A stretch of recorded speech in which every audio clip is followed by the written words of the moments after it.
Magandang araw mga kaibigan. Bigyan natin ng reaction, opinion ngayon. Itong mainit na diskusyon sa Senado. Post ito ni Ben Star Hadra. Galit na galit si Senator Marcoleta. Sinisermonan niya. Ayan, nakaupo si Senator Lacson. Nakaharap si Senator Soto, Miguel Zubiri at iba pa. Tinatalakay yung confidential funds, parang si BP Sara naman. Bakit? Isa lang ang tinutukoy nyo, BP Sara lang. Ang daming nabibigyan ng confidential funds. Nako, hindi sila maka-imik. Na-lecturean, na-sermonan. Grabe talaga ang dating ni Senator Marcoleta. Okay, pakinggan natin. Nahihiya na nga rin ako eh. Siguro nahalata ninyo eh. Nakakahiya talaga. Inami-dami po ng mga ahensya na pinagkalooban ng confidential fund. Bakit po nag-iisa lang? Bakit po paikot-ikot kayo sa nag-iisang ahensya? Wala na po ba kayong pakialam doon sa iba? Allah. Anong klaseng gawain ito? Paano tayo makakagawa ng isang matibay, ng isang katanggap-tanggap na investigasyon? Kung sa dinabi-dami ng mga ahensya ang nabigyan ng ganong klaseng pondo, isa lang ang tutugisin. Kaya nila ginagawa ito para sa impeachment. Yun, ginagawa para sa impeachment. Baka sakaling makakuha siya. Hindi po ganun nga eh. Baligtad po ang nangyari eh. Hindi po kayo ang gagawa niyan. COA po, kung yun ang ating objective. Eh bakit isa lang inimbestigan natin? Ilang opisina ba ang merong confidential fund sa palagay nyo? May idea ba kayo? NGAs na lang, National Government Agencies. Ilan ba karami ang National Government Agencies? Palagay mo na lang 500. Okay? At yung kalahati nun, binigyan ng confidential fund, 250 yun. LGUs, sila lang LGUs. Mga mayors and gobernador. Palagay mo lang 1,000, kalahati nun, 500. O di 750 na yun. What about the GOCCs?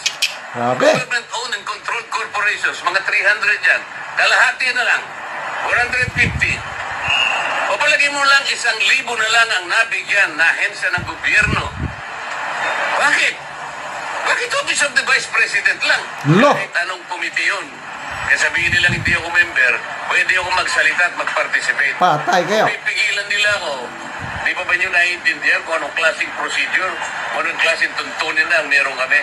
Ang 17 taong ko na sa Congress, ngayon ko lang po nakita ang mga pangyayaring ito. Nalulungkot po ako, nagkaramdam ako, nai-stress ako kung bakit nangyari ito. Ito lamang pagdinig na ito in aid of legislation. Kayo po na nasa media, nalapit na ako mapahiya. Grabe, oh. Hindi sila makaimik, ano? Nag-alisan. Kasi totoo ang sinasabi ni Senator Marcoleta. Ito na ang next move nila. Bantayan natin. Bubuhayin nila ang impeachment case ni BP Sara na naka-archive diya sa Senado. Buti na lang at meron, hindi po nasayang ang boto natin kay Senator Marcoleta. Magbasa lang tayo sa mga comments, ha.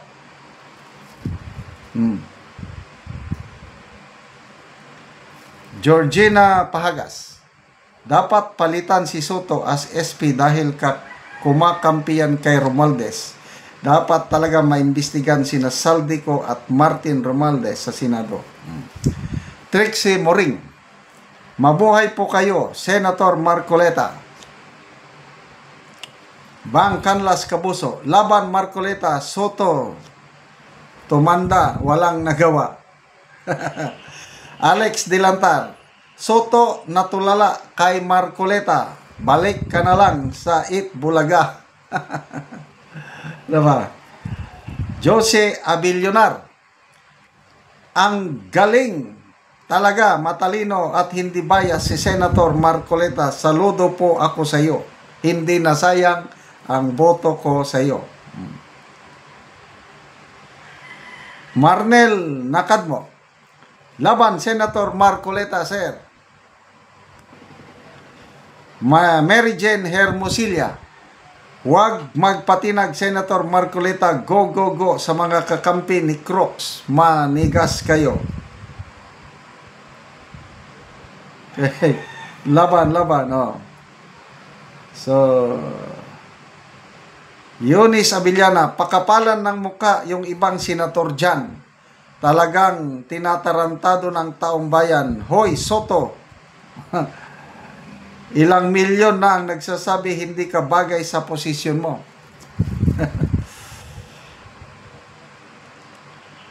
Okay, so sinisimulan na ba nila ang move nila para mabuhay ulit ang impeachment case ni VP Sara? Sabi ni Teo Moreno, yung post niya, kailangan nila ng diversionary tactics. Kasi ang sentro ng taong bayan ngayon, flood control anomaly. Kaliwat kanan na ang kilos protesta laban dyan.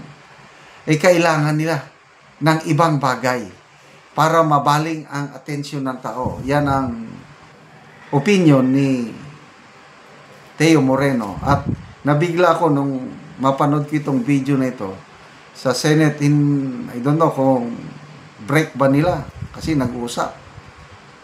Confidential funds na ang pinag-uusapan. Hindi sila talaga titigil na ano. O isa pa. So ito, plan B, parang mabubuhay ulit, impeachment. Plan C, ombudsman. Parang ayos na ang clearance ni Secretary Boying Rimulya, na-dismiss na ang kaso niya sa ombudsman at baka maisama na siya sa shortlist ng JBC papunta sa Pangulo at ito na, huwag tayong magtataka kung ang next ombudsman natin ay si Secretary Boying Rimulya. Sabi ni Senator ay may plan. Anong plan na yan? Plan C, pasampahan ng patong-patong na kaso si VP Sara hanggang mapakulong nila bago mag-2027. In that way, maalis na sa landas nila si VP Sara yung nag-aambisyon na maging presidente sa 2028. So, God save the Philippines. Okay, salamat mga kaibigan sa inyong pagsubaybay sa ating channel. Nakakatulong kayo ng malaki sa tribong Talaandig ng Bukidnon dahil ang sweldo natin sa channel na ito, pantulong natin sa tribo. Namimigay tayo ngayon ng livelihood assistance sa kanila. Nagpapatanim tayo ng saging lakatan at Arabica coffee.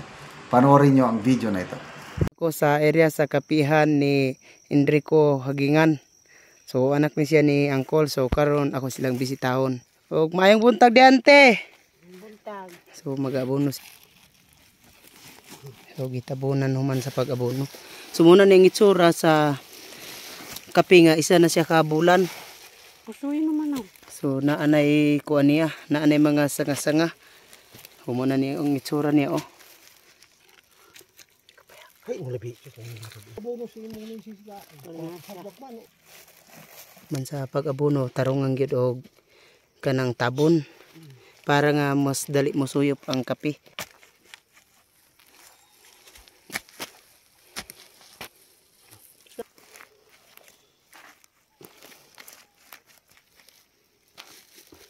Mas tambal kay. Og karon human sa pag-abono naga-spray na pod. Hilangos ka ba ni? Ano?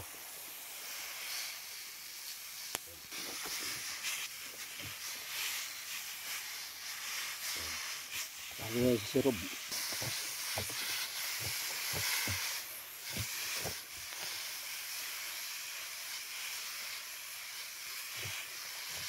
Sa Ginoo og sa nagsuporta sa pagtanom og kape. Salamat. Sa akong anak kasi. Sa akong salamat. Nag-abono sa tanom sa akong anak kay tuwa siya sa talak karon. Kami na nagmintin ani sir way problema. Magpadayon ang mga tabang sa nagtabang niini. Oo. Kaya wa pagod ang trabaho karon. Gikan man tong gitabangan mo nga. So salamat kay Auntie Dia. Salamat. Sige, salamat. So 300 ni siya ka punuan ang tanom sa kapihan ni sa anak ni Auntie.